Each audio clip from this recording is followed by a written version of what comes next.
I was completely untethered from what I wanted, where I was going. My identity was in tatters. I didn't know who I was.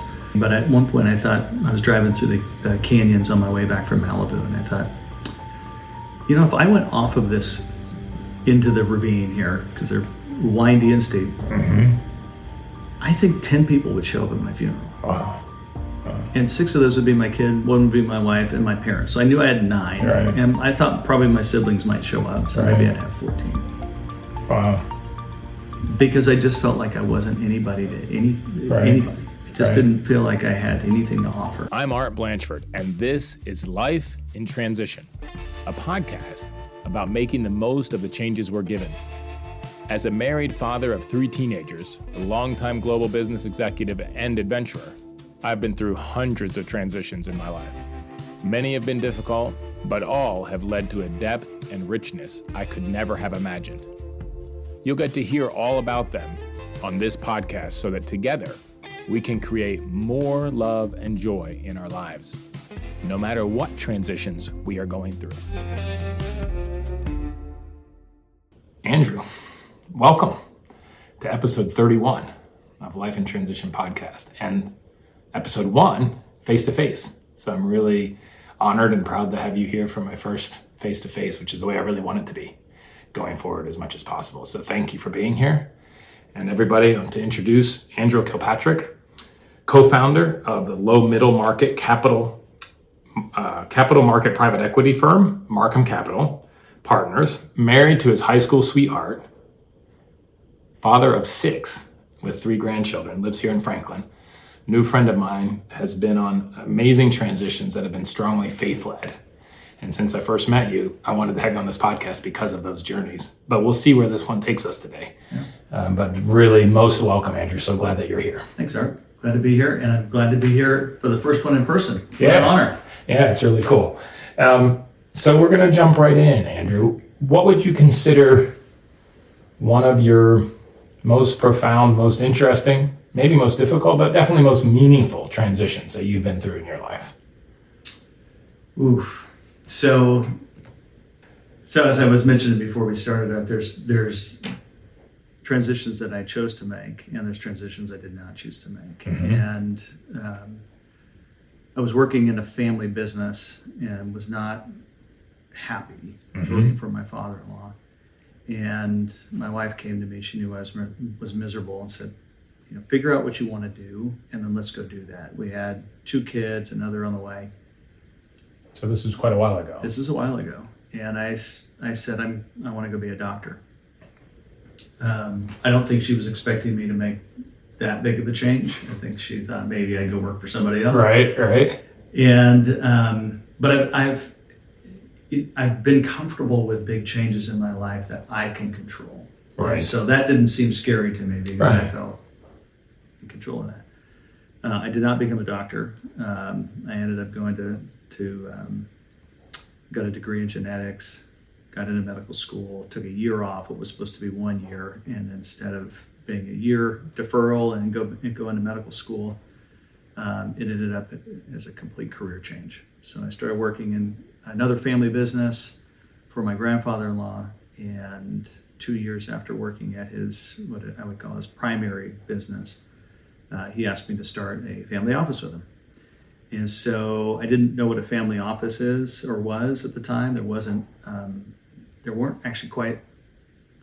very many of them around. They just, and there's a joke I heard once that if you know one family, if you've met one family office, you've met one family office. They're all completely unique. Okay. And so the way that this was in California, if I remember right. All in Northern California, Sacramento area. And so when we launched it, we didn't have a template.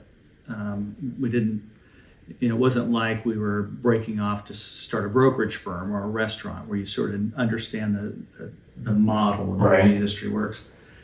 And so it was very entrepreneurial as a result, and I loved it. It was fantastic. And what is a family office, just for those of us that don't know? Yeah. Especially if it's one of one. In your experience, what was a family office? So a family office, as kind of a broad definition, is an office that is set up to manage family assets or family wealth. Okay.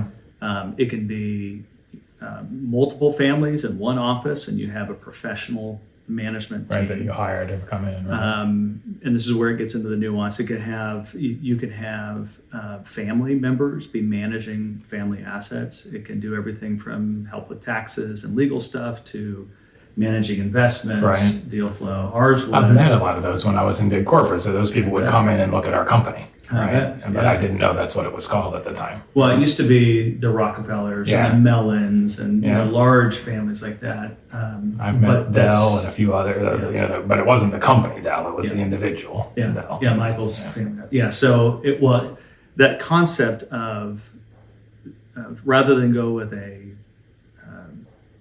investment advisor, maybe you go buy real estate and hire a property management. The idea that you can bring all of these things under one roof and manage it for one family or maybe a small group of families, and give a higher level of service, higher level of accountability, and really focus on what the needs and desires of that family as a whole are, and be able to go execute on that. Yeah. So that was really the mission was, and candidly, the mission was driven by the entrepreneur. So my grandfather-in-law's name was Buzz, and Buzz was greatest generation. Right. World War II decorated hero, saved everybody on his airplane as he was throwing bombs out of the bomb bay door at 20,000 feet. And a B-29 comes back, is decorated, took his savings that he had saved up in the Air Force, started a little key shop and just the American dream. Right. Grew it into a key and builder investing. supply, carpet, lighting, appliance. Found he was making more money building real estate than he was off of selling appliances and carpet. And so he began to do that in the 60s and then had a prolific career. I think he built probably 125 million square feet in his lifetime. Wow. Because was it commercial or single family? All or both? commercial, All commercial, but he did okay. everything. He started Okay. banks, insurance companies, contractors. He was constantly raising up the next generation. And then they would go out, some large developers today, folks like Carl Panantoni Development, based out of Southern Cal now. But Carl started in Buzz's office. Okay. And so he was constantly raising up the next generation and empowering them and teaching them and training them, and then inevitably letting them go. And they would either become competitors or partners or both. Yeah, but amazing that he does that with an open eyes and open heart the whole time and blesses them on the way. Yeah, he was an amazing man. I learned how to be a man, not just do good business, but actually how to build a good life. But what a gift to have somebody like that you can learn from. What a gift, Andrew. Completely. And I was not unaware. He was 70, in his late 70s when I started working with him. Oh, wow. So his perspective on life at that point was very different. And so I remember at his funeral, and I'll get to the transition, I'll come back, Art, but at his funeral, we were sharing stories as a family, and I was sitting next to his son, Phil, and I said, I remember sitting there at work one day, and we'd work long hours, so, grinding away, lots to do, and so it's about 8:30 at night, and he was kind of leaning back, and he would do this a lot. He'd lean back, fold his hands on his chest, close his eyes, put his chin down on his chest, and I would think he's sleeping, and he'd be like that for sometimes an hour or two, and then he would open his eyes, and he would say, I think, and he'd have some great, idea that he'd just been kind of ruminating. Right, so he would take the quiet time to let stillness and let ideas percolate. Well, in my office, so I'm working away, he's across the table from me, and he never used his office, he always sat in mine across the table, and so, I remember in September of 2006, he said, something doesn't feel right. People are making too much money in real estate. I think we should sell. And I said, that's easy. In 2006. Prescient. Wow. Yeah. And I used to joke and say, he knows what's around the corner because he's been around the block so many times. Right. And so we did. We started selling things, but it came out of these quiet reflections across from my desk. And so I knew that there was knowledge, there was wisdom that was being passed down. And so I tried to soak it all in. Right. So we're sitting there about 8:30, and he looked up at me after one of these quiet times and said, go home. Your kids need to see their dad before they go to sleep at night. So I shared that at a family gathering after his funeral, and his son said, he never once told me that. So I was getting him at this great stage of life, this reflection and was learning and had been through the transitions. Yeah, and he knew he didn't want me to make the same mistakes he did. Right. I wasn't always there. Business was too important Right. to me, and it took me away from what was most important. Right. I don't want you to make the same mistake. Wow. So for 10 years, I ran his family office. 10 years. That was quite a while there. It was a great run. I want to go back to one thing you said though, because Sure. I want to highlight it, Andrew. That because it's to my experience now, and so counter to everything I did in the professional world, which is that by sitting still, by stopping and closing your eyes and resting, you get the most important ideas and thoughts and strategies. They don't come out of activity. Right? So all the activity you do in the world could never have made you the money that you saved by selling your real estate in 2006. That's right. Right? And that's something that I think it's counterintuitive to a lot of type A go people, and it was very much for me, and it's still hard for me to sit still for an hour. But when I do, I call it waiting on God. I'll sit there and just wait on the download. Yeah. Right? And I'll put some question out there in prayer, and then I'll sit there and wait. And I'm impressed that a guy in the office, in your office, in business, I'm impressed that he would do that, but I'm also thrilled that the result was what it was, where the ideas came from. So sorry to interrupt there, but I just wanted to highlight that because I think a lot of people feel like they're doing nothing in that time, which maybe they are doing nothing except making themselves available to hear the most important things. He had surrounded himself with people who were really gifted at managing, and so he knew he could take the time to get perspective. And when you're working in a knowledge industry, in any industry, you're paid for what you know, Right. Or you're paid for your labor. Right. Yep. And for somebody who's responsible, particularly, he felt a deep responsibility for the 400 and some odd people who worked for him, and for the extended effects of his decisions. He didn't let it weigh him down, but he knew that he needed to get quiet. Yeah, but it's sobering. It is, and as it should be when you have the families of 400 people. Yeah. Resting on you, on your decisions. Yeah, no, good. So continue, but I just wanted to highlight that because I think that's a really important point. So for 10 years, we were Mutt and Jeff, if you remember those guys. He was in his 70s, I was in 80s, so he turned 80 when we launched the family office. And I was in my 20s, mid-20s, late 20s. Wow. And so that's great. That's even better to get that type of advice at that point. Yeah.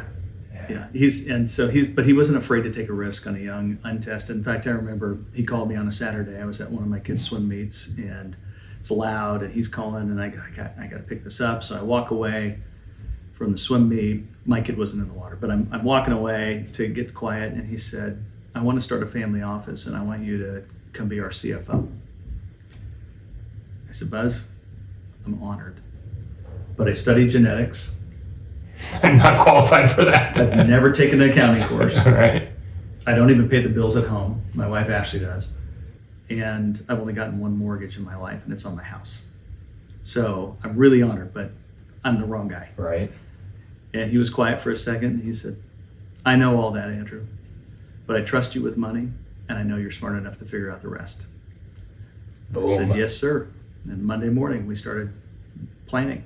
Wow. Started moving. So it was a very entrepreneurial journey because I didn't know what I was doing. So it was entrepreneurial by mistake. I think entrepreneurs are basically people who go figure out how to do something that's not been done before. And mostly they keep going. Way. Yeah.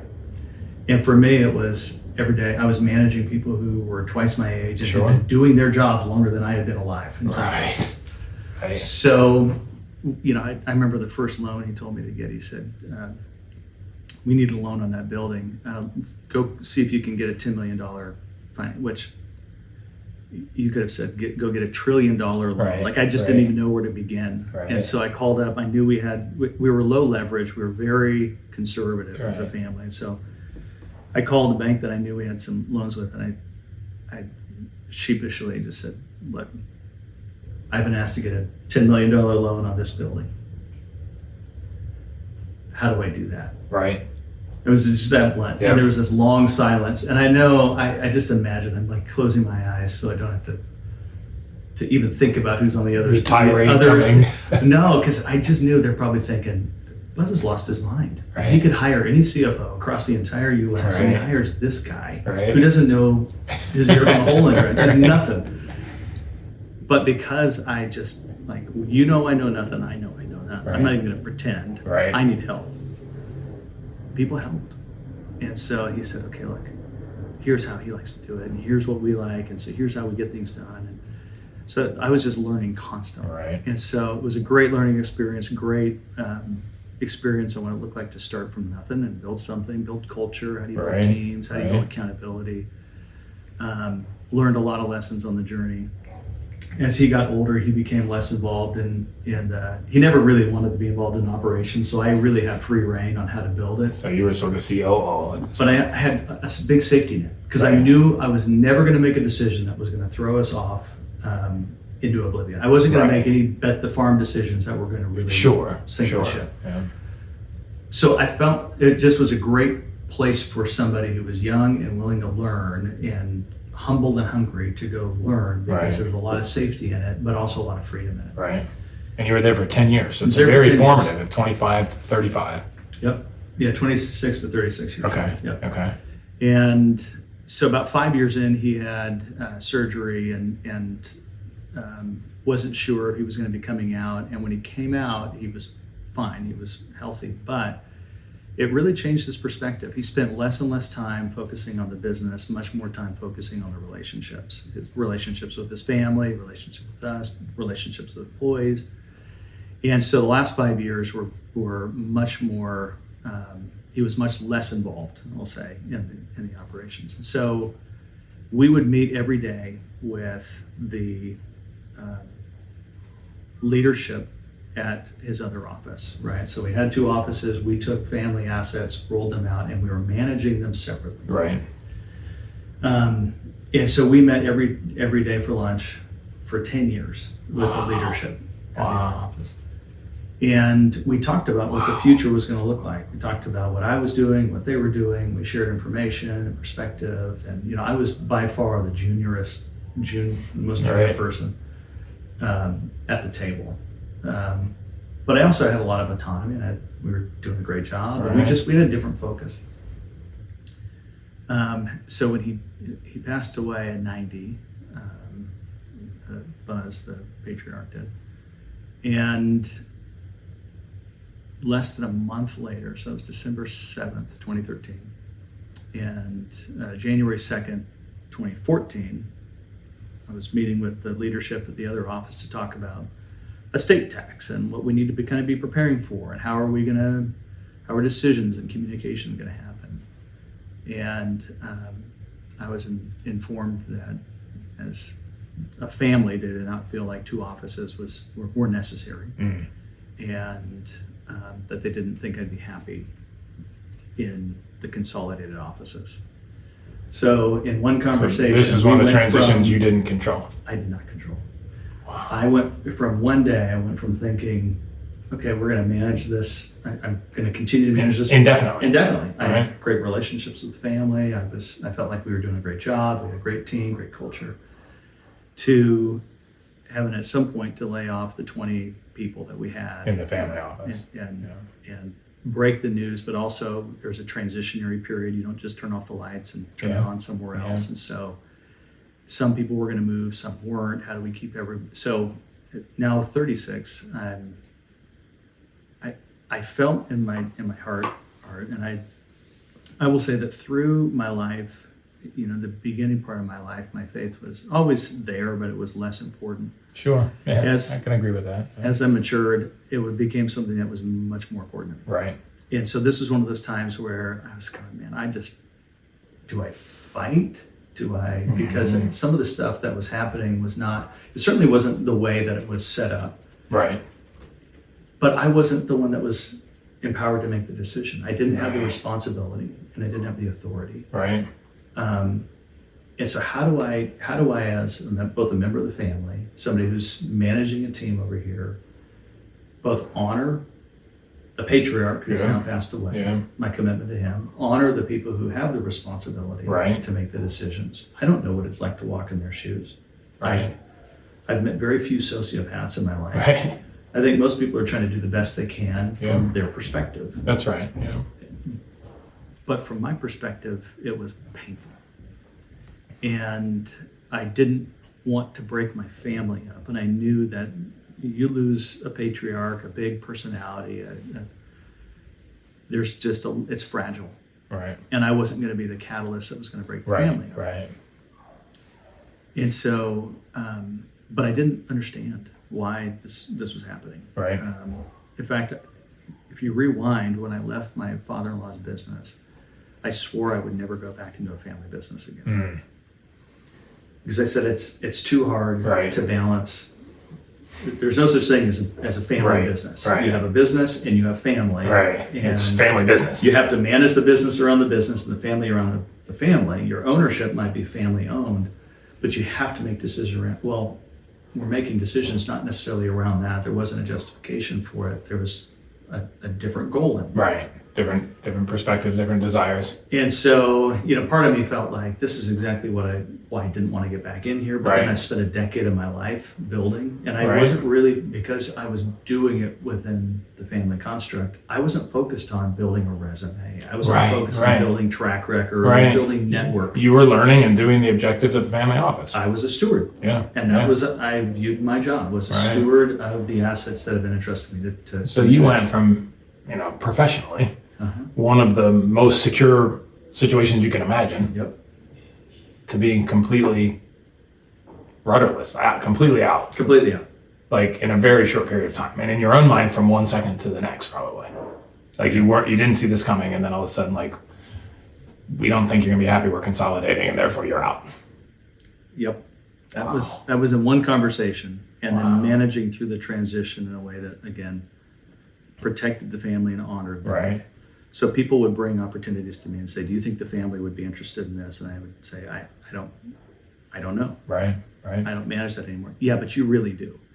And when you are even though there was a lot of people in the city we were in, but we were really well connected as a family. Yeah. Sure. And so I felt that I was a representative. People knew Sure. who I represented. Yeah. And so to all of a sudden not represent Right. and to constantly have what felt like expectations, what felt like I no longer have a place in this over here, Right. but the community doesn't know it. There was Right. no announcement or press release. Right. It was, no, I'm not there anymore. So but it's, you so it's really a are. typical, in one way it's typical in the sense that you had a big piece of your identity that all of a sudden disappeared, but it's very atypical in the fact that most of the community that you're in didn't realize that identity had disappeared. That's right. How do you manage that? How did you walk in that? How did Poorly, you? I would say. Yeah. I was poorly in the sense that I didn't know what to say. Sure. And so I just said, you have to talk to, and I would tell them who to talk to at the other Right. office. But then I would come home and identity is what you just said, you lost a big portion of your identity. Mm-hmm. That was the hardest part. Yeah. That was the piece that because I didn't want it. I didn't seek it out. Right. But as soon as I had said, yes, I will take this responsibility on, then I wanted to do the best I could. So what did I do? I wanted to be the best steward. I built relationships within the family. I wanted to be really good at what we were managing. And I was excited to do it for the family. Right. That was what I was doing. Yeah. I wasn't doing Yeah. it because I loved our product or I loved the process. And it wasn't doing it for your own personal gain or something or building your career. It was it was serving the family in a stable way that would also provide for your family. Exactly. And I expected over time that it would all shake out. Right. We're all on the same team. Right. So when that's all of a sudden taken away, I had never asked myself, what do I want? Right. Who am I? Who am I apart from what I do? Right. I know I'm married. I now have 6 Right. kids at this point. I know how to do these things, but do I even like to do those things? And so for that 2-year transition, I just said, I just need to make it through here. I just need to make it through. And so it was 2014. In the start of 2016, I said, I will live anywhere but here. Right. Right. And so we I literally said, pick a place on the globe. I will move anywhere to my wife. Right. And she said, well, your family's in LA. And how many kids do you have at this point? 6 kids. So you have And 6 already at this point. Okay. And our oldest is about to go off to college. Okay, at this point. So you have some in elementary, some middle, some high. That's right. And one going to college. 2 in high school, 1 going to college, and then remember we have a 10-year gap between our older 3 and our younger 3. Okay. And so the younger 3 were still kind of toddlers, Wow. maybe getting into kindergarten. So that's a big decision too, and for the whole family, not just for you to say, let's move because there's too much of my old identity tied up in this town, and I can't live in the liminal space. That's right. Yeah. And I mean, I live 4 doors down from my mother-in-law. We have a big family, so there was just a lot.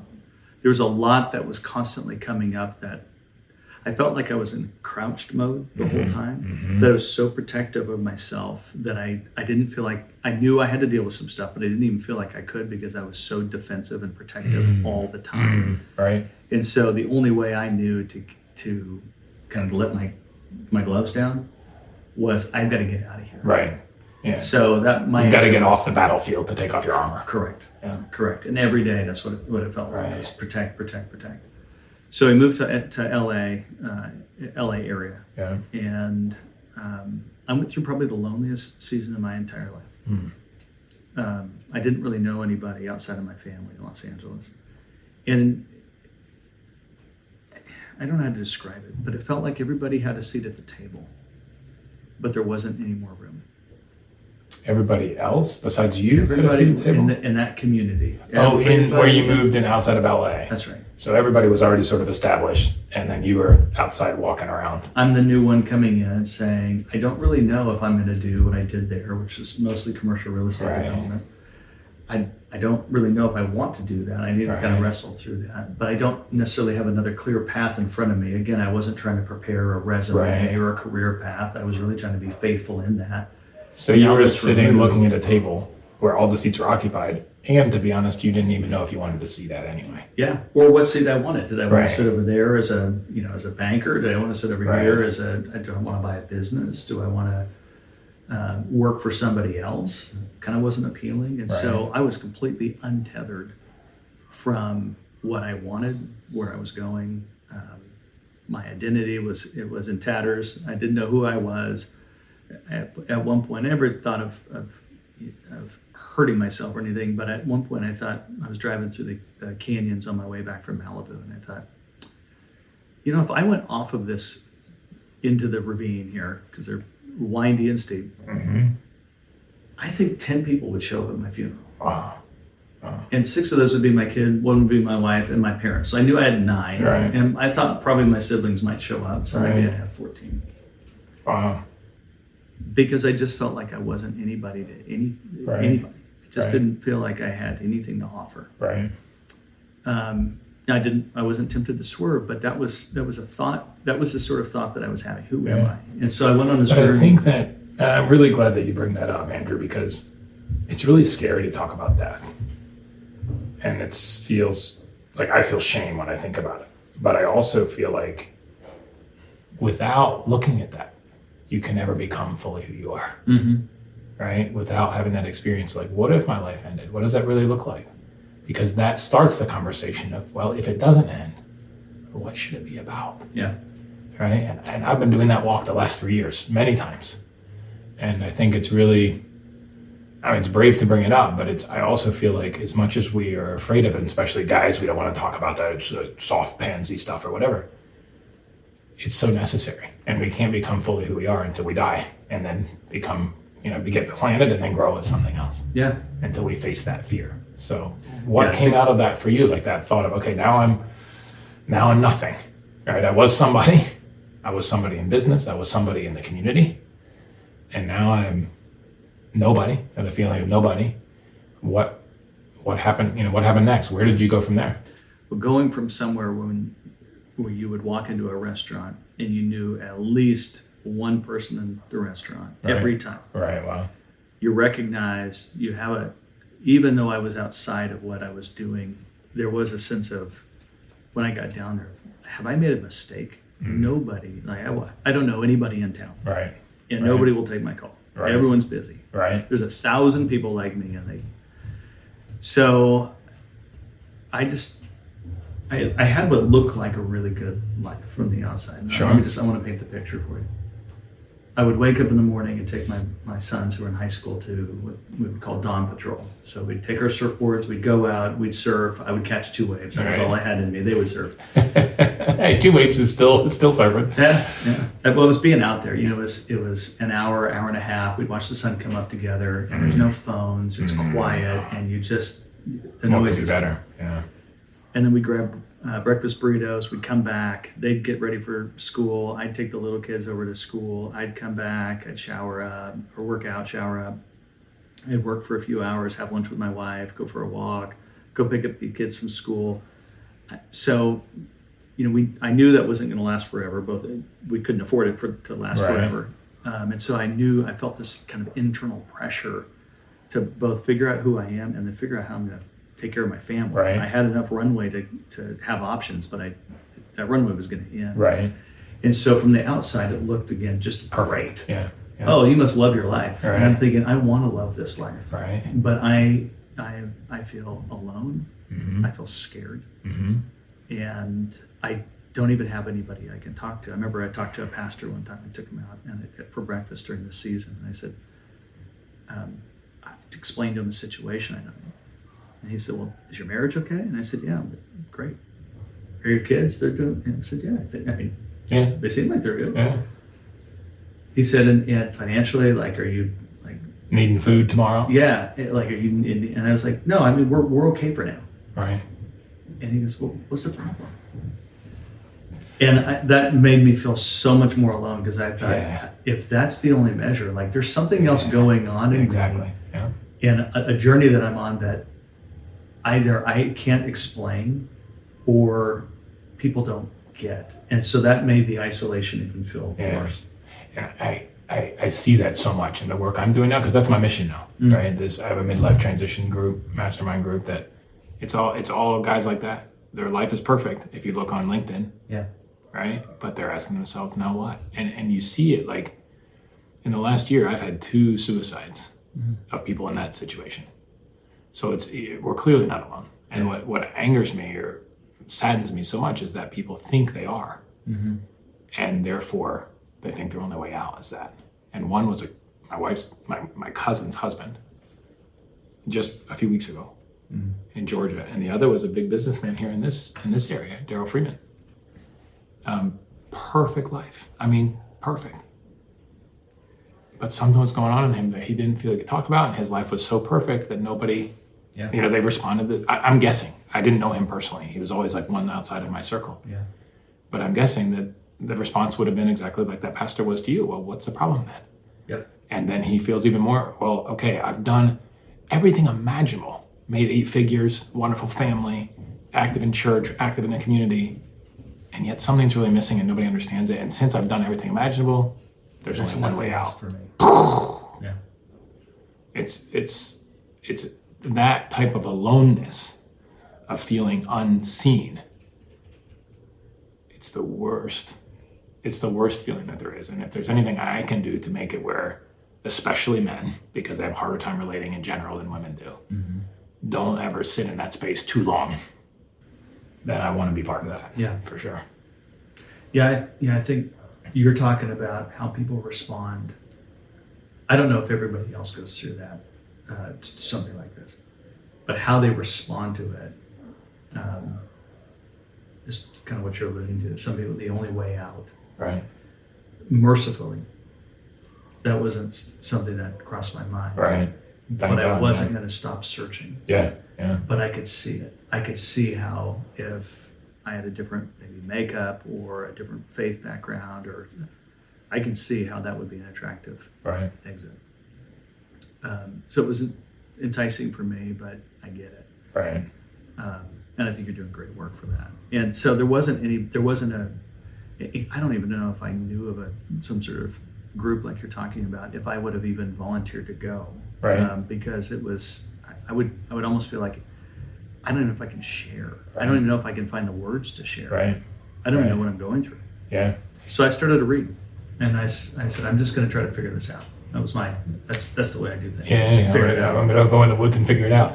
What of all the books you started to read, which one jumps out at you right now that had the biggest impact during that time? Well, Viktor Frankl's Man's Search for Meaning Oh, was love that huge book. Yeah, for me. love that book. But I probably read 22 books about, let's say, purpose-driven life. I thought I'm going to start with the ones that I at least know about. So Right. Man's Search for Meaning, Purpose-Driven Life, Living the Life You've Always Wanted. And then I started to branch out from there to figure out, okay, what's purpose? What's the meaning of work? Tim Keller. And so I started to kind of examine identity, and ultimately, this is what I was talking about earlier, where my faith, I've always had a faith. I've always walked with Jesus, but that when everything is removed and you don't understand and you're going, God, I don't understand. I thought you loved me. Right. I thought you had placed me there to have impact. Right. I thought you had a plan for me that I understood. Right. And now I feel like you're completely arbitrary and absurd. Yeah. And that I can't rely on you. Yeah. And that you've taken away the things that really I was excited about. I was energized by my purpose. It wasn't just identity. It was also, I was excited by what I got to do. And I got broken down to the place where I just said, is it Pascal? I can't remember who the philosopher was. He said, I think. Oh, I want to say it's Rumi or Descartes. That's right. I think, therefore I am. I think, therefore I am. Like, that's as basic as it gets. Right. That's the level that I had to get back to. Mm-hmm. And I said, okay, I'm a person. I'm a man. Okay. I have this role to play as the first and I hope only husband to Ashley. Right. I have this other unique role. My kids only get one dad. Yeah. Okay, so those are the roles I play, but who am I? Mm-hmm. And so I said, okay, God, I know I'm your son. Right. A great place to start. That's all. That's all I held on to. And Yeah. I'm reading to the Bible. I just said, I just know that you call me your son. Yeah.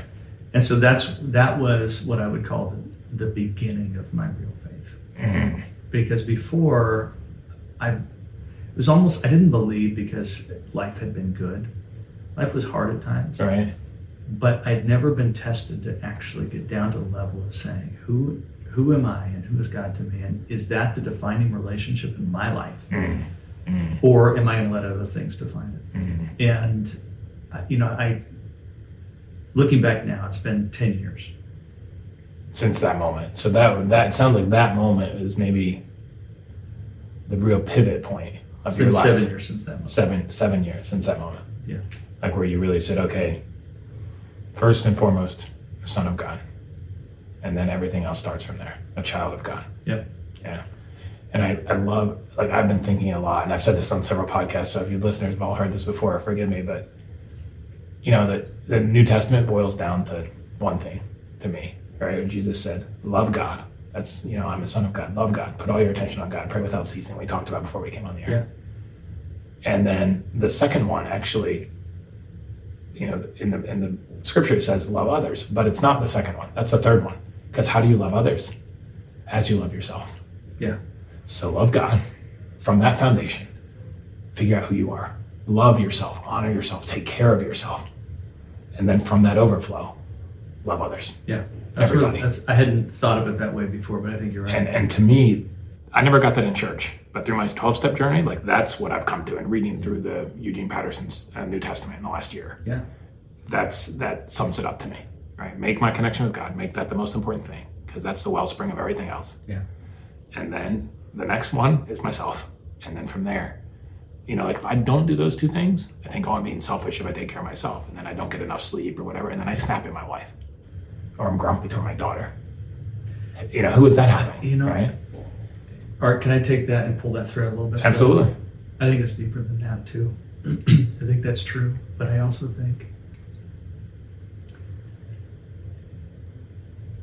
growing up in my church community, I was taught essentially that anything you do for yourself is selfish. Yeah. Anything that if you have any ambition, it's of the devil. It's wrong.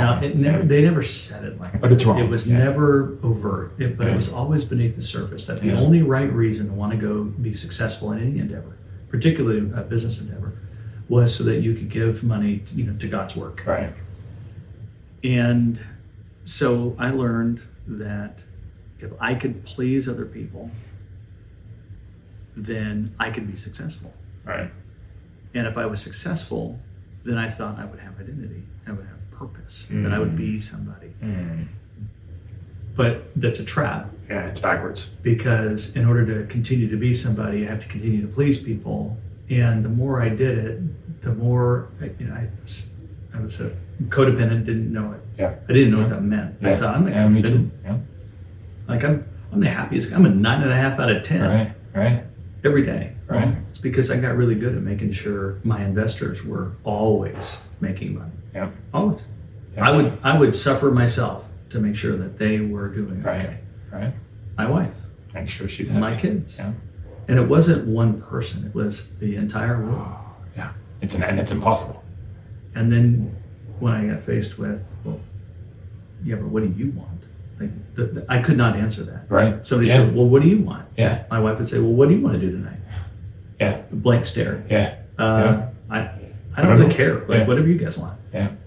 Because I stopped asking myself. Yeah. So One of the toughest questions there is, by the way, is to honestly answer, what do I want? And to realize that's not a slap in the face of God. God puts those desires in you. He puts things in you to grow from, right? And so it's, And not just to grow from, but to, so I believe this is part of my learning, and I am not finished yet. You're still here, right? But you have an identity, an imago Dei. You have something unique that is unique to you. It's built into your DNA. That's right. It's built into who you are, your experience, your moment in time. And so do I. Yep. And when I am so focused on making sure other people are emotionally okay, Right. and I neglect who I am supposed to be, then I not only lose, but everybody else loses. That's right. Absolutely. And to me, that process of being broken down and stripped away, I never would have confronted that part if I didn't go through that. So literally, thank God that you had a chance to go walk in the woods of LA, if you will, go in the desert, right? Yeah, it was a desert. It's at least a spiritual one for me. So how did you, what were the steps when you started to build back up? What did you learn from this transition, and how did you apply it to, because looking from the outside now, maybe I'm seeing your shiny outsides, or I don't see your messy insides, right? But looking on the shiny outside, your life looks pretty cool today, 7 years later. Well, I would say I'm much more authentic today than I've ever been. I would say I'm having a lot more fun than I've ever had. I care a lot less than I used to, but I also... About what? I care a lot less about making it all look good. I care less about making sure everyone's happy. So care less about what other people think, care about whether it looks good, whether the shiny is shinier than the real. Yeah. It's funny. I actually care a lot more. So I'm going to close a couple of loops that Sure. I think are open, at least in what you just asked. So that breaking down and saying, okay, this is who I am. So what else needs to come onto this journey? I got counsel from a pastor, a Presbyterian, a little Korean Presbyterian pastor down in Bel Air. And he said, Andrew, God has great things in store for you, but you're holding on to unforgiveness and resentment and bitterness. And I was like, no, I'm not. I'm good. And defensiveness. And he said, God cannot bring you into your future until you've let go of your past. And it was exactly the word I needed to hear, because even though I had said, I'm good. I don't that was their choice. I'm good with it. Right. In my heart, I hadn't really gotten good. Right. And so I went through about a year of saying, I'm going to just continually lay this down. Every day, I'm going to say, I forgive you. I let it go. And my wife and I would do these prayer walks. And because I just said, I don't know any other way to make this a part of my life, and I need to make it a part of my life. So in the morning, we would go for a walk. We'd pray over our kids and family, but then we would pray about some specific issues. And then at night we would do the same thing. Right. And over that year, the prayers changed, and I could see a complete transformation in myself. In your heart and the way you held these other relationships. Correct.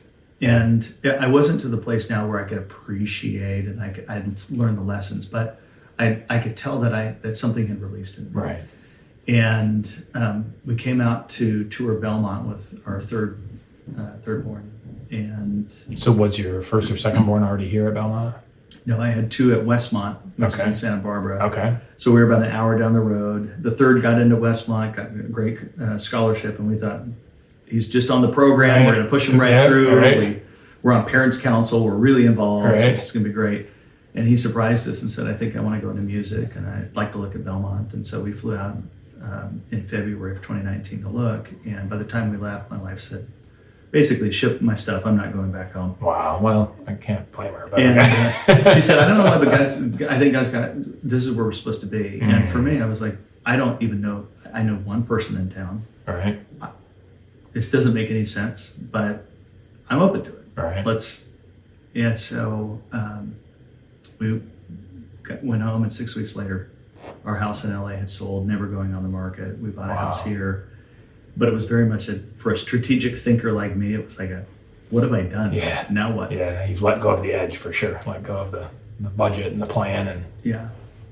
yeah. And so as I've come through, and I just said, okay, I'm just going to meet with men. I'm going to talk to them about where they're at.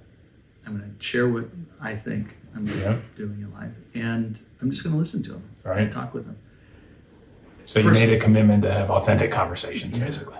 Yeah. Yeah, I hadn't thought of it like that, but that's exactly right. I was not going to allow pretense. I wasn't going to allow ego or ambition. And you weren't feeling like you need to please or prove anything, right? Yeah. You weren't trying to impress. You were just to be real and see if you could connect on it. Because that felt like a trap. Yes. It felt like a cage. Yeah. And so if I felt it come back up, I remember being in a room with it's a bunch of real estate executives, and you introduce yourself, and it's immediately like, yeah, what do you do? And how big was your portfolio, and what did you manage? And well, I just managed whatever. And we just built this 37-story building, and I remember watching it come around to me, and I was like, I'm just going to go the opposite direction on this, because I won't play that game anymore. Yeah. And so I just said, this is who I am. Yeah. I was real. And it was like a fart in church. Like nobody wanted to hear what I had to say. Yeah. And so it passes me by, like that was it. Yeah. It passes me by.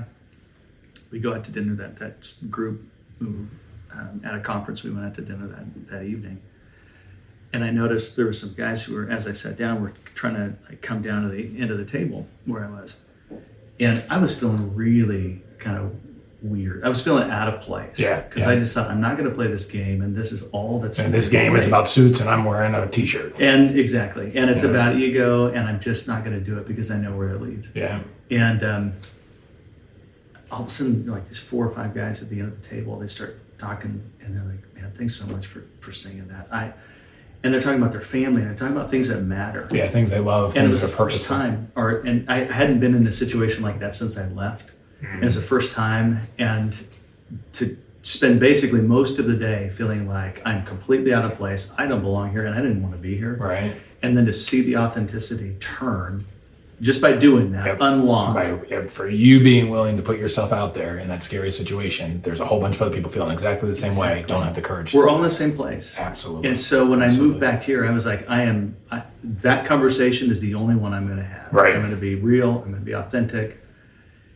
And it's unlocked so many relationships and so much connection. And, when people feel safe, they get creative. When people feel safe, they start to, think of connections and think of things differently, and they just behave differently. Absolutely. And so being able to create space like that for people. But I was still going, I don't know what I'm going to do back here. Right. And one of those conversations ended up being with a guy who became my business partner in a private equity firm. And again, neither of us, we approached the conversation not with ego, but I just said, here's who I am. Yeah. And I'm thinking of buying a company. and running it. I have some in California that I bought or I invested in, and I was thinking of doing the same thing out here. Right. And he said, let's have breakfast. And so we had breakfast, and it turned into a 4-hour breakfast. Then we had lunch together. Right. Because as we started to share, again, that from that place of authenticity. I wasn't sitting there sharing all my vulnerabilities and hurts, but that's not what I'm talking about. I'm talking about showing up as I just am. where present with the way you are at that moment. Yeah. And but also not trying to prove. Yeah. Right? The dangerous thing of, oh, look at my portfolio, look at my resume, look at all the good shit that I've done so that I can be your partner. Right? Yeah. I was, exactly. Because if I did that, now I have something I'm trying to live into all the time. Yeah. Rather than, I don't have anything to live into. And if you want to go on this journey with me, I wasn't even asking him for that. Right, no, I just that's wanted right. to ask him some questions and get his perspective. And he said, well, let's meet again next month. So we started meeting every month. And after maybe 10 months of meeting, he said, look, we're going the same direction. We share values. We think the same way about business. What if we did this together? But it's pretty cool that you did that for 10 months without any contract. Yeah. Right? Because usually, especially guys, like we need a game to play or else we don't show up every month. Mm-hmm. Right? But you guys had lunch or breakfast every month for no reason. Yep. And then something beautiful grew out of that, business-wise also.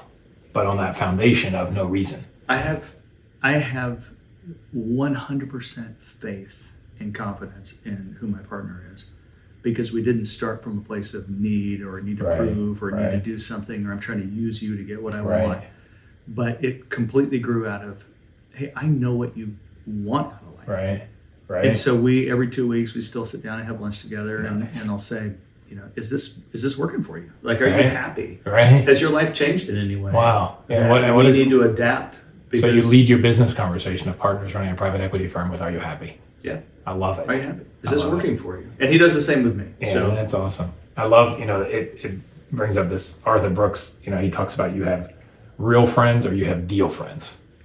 And now you have one that's both. You built a foundation for deals based on real friendship first. That's right.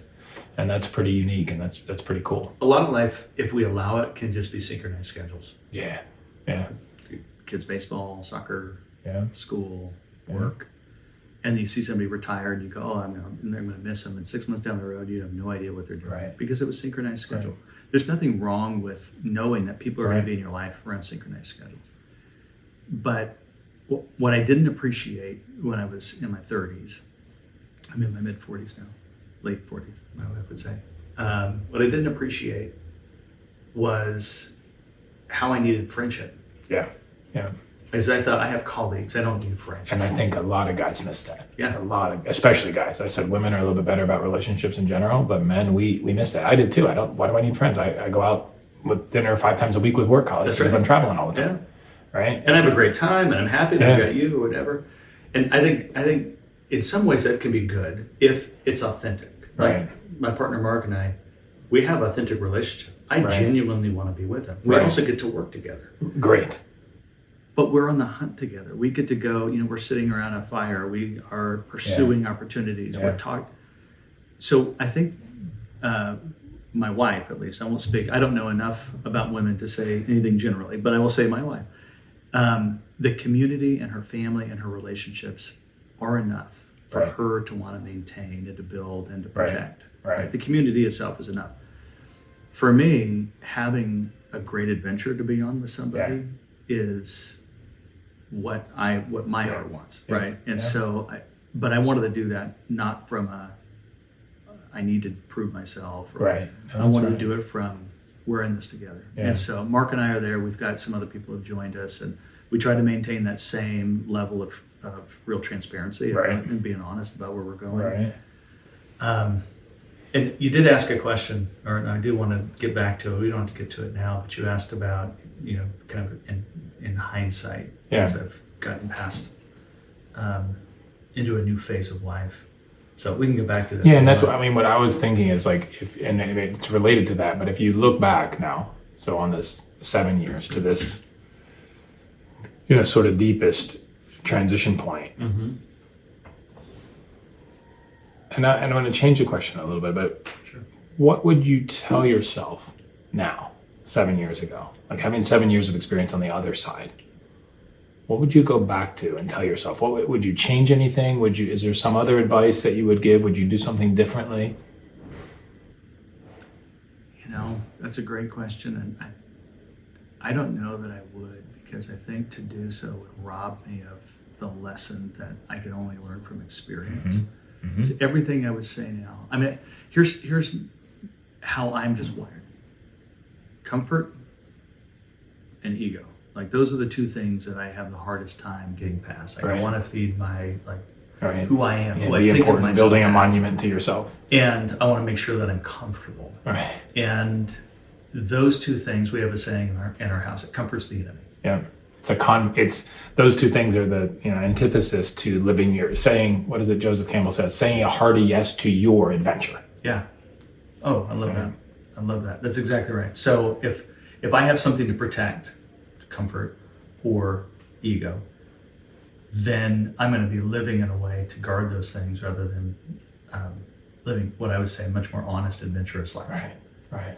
And so, when I look back, the only advice I would give would probably be just to keep going. I probably wouldn't have received it very well. I probably would have said, I want out of this. Yeah, you're on the right track. Up. Keep going. This is all you have to say, future Andrew, to me, is keep going. Going through hell, keep going. Exactly. Right? But that is the only, because I wouldn't want to rob myself of the process, which is so important. But I want everybody listening to hear that. Like, if you're going through a difficult time, if you're going through a dark time, it's part of the process. It's part of the game. Keep going. Yeah. Don't get stuck there. Don't wallow in it, but keep going. Keep walking. Keep putting one foot in front of the other. Keep talking to people. Keep seeking guidance. But know that there's something, you're building something that you can't see yet. Yeah. That needs this for a foundation. That is what I've learned, but I've also learned from walking with so many other people through it, which is, I think Steve Jobs in his Stanford commencement talks about the dots don't connect until you look back. Yeah. And they all look like scattered, they're all over the place. Yeah. And then when you connect them, you see the picture becomes clear, but you can't see it in real time. And I would say that's true for me. What I'm doing today, and the way that I get to work with people today, to build businesses, to change lives. Because when I own a business and I treat a employee of that business with dignity and respect, absolutely, the way that they go home is different than if they worked for somebody else who didn't do the same thing. Absolutely. I'm changing that family. I'm changing that community. Yeah. We are providing, as we grow, we're able to bring more people in and allow them to express their purpose, their connection. Yep. So I wouldn't be here today doing the things that I get to do if it wasn't going through that. But I can also look back and be very grateful for the work that, the leadership that pushed me out kindly, and nicely. They weren't mean-spirited about it, but it was definitely a closed door. Let me ask you a question about that. Where would your life be if they hadn't done that? Like, at the time, it felt horrible, like a slap in the face, or at least a bucket of cold water. Yeah. But if they hadn't done that, if you hadn't gone through that first transition that was not in your control, somebody kindly showed you the door, where would your life be today if that hadn't happened? I was thinking about this the other day, and it would not be the life that I want. It wouldn't be the life that I want. Because the reasons I was, and I'm not saying it would be a bad life. No, I understand. And I think I used to get caught up. I always wanted to do the right thing. I wanted to make the right decision. I want to go down the right path. And so when I look back, I can go, well, that would have, we would have figured that out. That would have been okay. Right. But, there's this, I love Robert Frost and his poem, The Road Less Traveled. Yeah. He says, it's the road less traveled, right? Yeah. It's the one that's less traveled. I know what that road would have looked like. Right. But it wouldn't have led me on the adventure that I've gotten to be on. Right. It wouldn't have led me to be more myself. I wouldn't have even probably known as much who I am today. Right. I don't know what sort of husband or dad I would be. Right. I wouldn't have the richness of relationships that I have. And so... Yeah, I definitely heard the relationship part is so different, especially with your friends, your adventure partners, your life partners outside of your family. And I think I'm also on a precipice of another big transition. And What do you sense about that? What do you feel? What's the big one? Is it something you've been putting off for a little while and you recognize, or is it just a sense that there's something coming that you're not sure what No, is? there's just the sense that something's coming. Yeah. That there's so all my life up until now, I've been very focused on business endeavors and building companies and building buildings and building teams. And I just sense that there's something outside of business that is going to be in my future. And so when I look back on my story at the very end, right? I hope I'm only at halftime now. All right. When I look back on my story at the very end, I think the choice is going to, some of these forks in the road, maybe not choices, but these forks in the road, I'm going to look back and I'm going to be so grateful I took the road less traveled. Right. Whether by choice or not, Right. whether I made the decision to do it or Right. not. And I feel like that now looking back, that I would never go back and unwind. If I could undo Right. You would that, not you would not choose the road more traveled and stayed in that position. even if I had to walk through this, Right. as difficult as it was, Yeah. I would still choose to walk Yeah. through this. And that's something I want to emphasize, because the work that you did, the prayer walks that you did, the work you did to let go and let God, the work you did to forgive others, to let go of your resentment and your anger, if I can be so bold, is what allows your new life to take shape. Like that pastor told you couldn't walk into the new until you let go of the old. Yeah. And so if there's something that I feel bitter about or wronged or something, like my first step is to let go of that feeling so that whatever is new can come in my life. So I wonder, like, if you boiled this down, Andrew, to one thing that you would advise somebody that's maybe in a situation where they're not sure who they are, or they've just had a choice made for them that they don't feel is good at this moment. Yeah. What tool would you give them? What one concrete thing would you give them right now to work with, to take that next step? What tool or concrete? Or action, or like, well, if you're advising somebody who's in that situation that you were, maybe now it's what I messed up the years, maybe it was 14 years ago when you in that first transition where you had this being let go of your identity and your world that you thought was your world at that time. Yeah, I don't know, Art, that I have any tools. I have maybe some advice or resources. My faith is the thing that is most important to me. And so understanding that I'm very small part, I'm a bit player in a much bigger story. A huge story, right? And so, but it matters to me. Yes. And so, in my understanding of God is He cares about me, Absolutely. even within the bigger story Yep. that He's writing. Yep. And so that is something that if I just had to encourage anybody going through any time, press into that. Yeah. Because Yeah. when everything burns down, what do you cling to? Right. And if you don't have anything, I suggest you find something. Right. And that's it for me. I naturally, like I read the Stoics, I read Seneca, I read Marcus Aurelius, and I find those, again, they line up a lot with the teachings of Jesus and the principles in the Bible. So those are things that I turn to just remind me to be to accept what comes. Right. Rather than, so I think it was Elon Musk, I heard this the other day, that he says, happiness is reality minus expectations. There's two ways to close the gap. Brilliant, right? So good, because what often is the problem is my expectation of who I am, of what I'm doing, of what I'm owed, versus the reality. So I can manage that. And most of us, in America at least, we spend almost all of our time trying to raise reality up to the expectations. We make ourselves crazy to raise the reality up to the expectations, when you can get just as much happiness by letting go of your expectations. Yeah, that's right. Here's I guess if I had to just say one thing, it would be this: don't rob yourself or the world of who you were made to be by clinging on to something that somebody else tells you should want. Say that one more time, because that's there's so much inside that. Don't rob yourself or the world of who you should be by clinging on to an idea or a goal or a life somebody else tells you should want.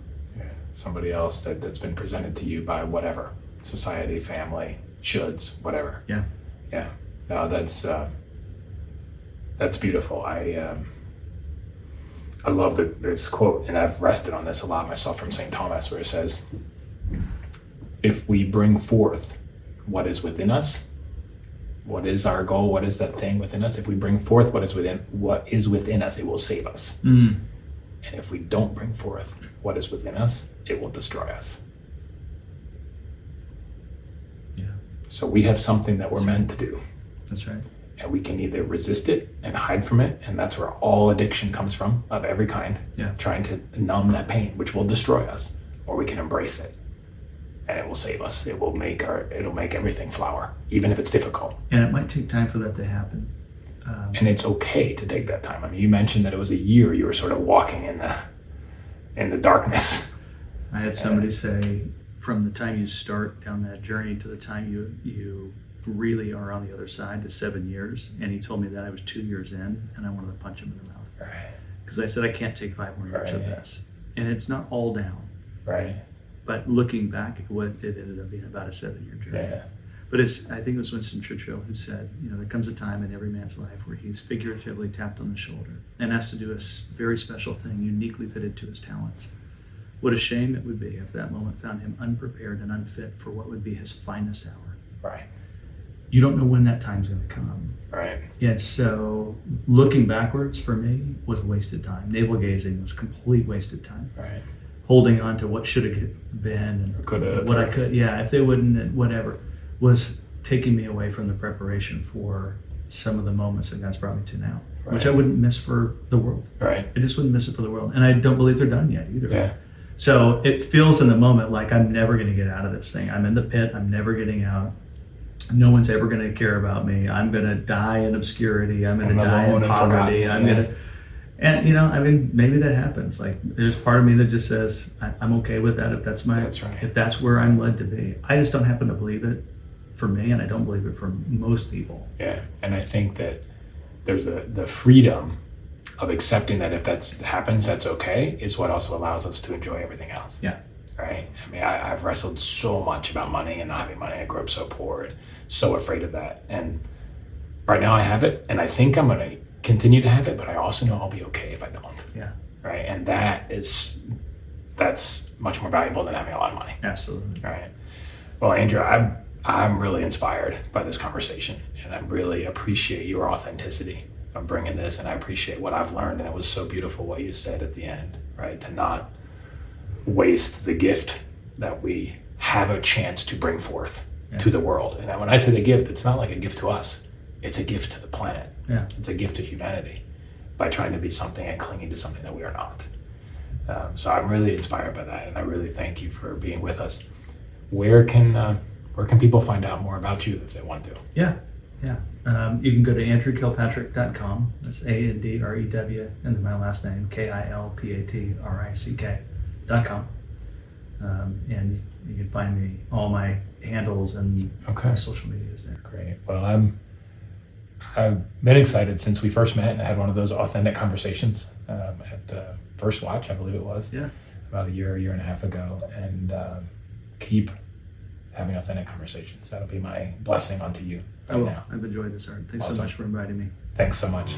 Take care. I can't wait to hear what action you are taking.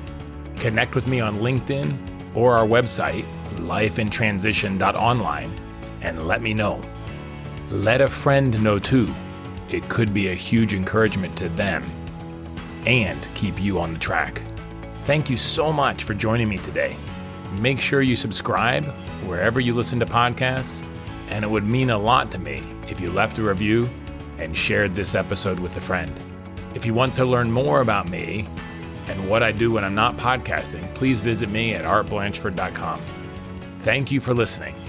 Together, let's make the most of life in transition.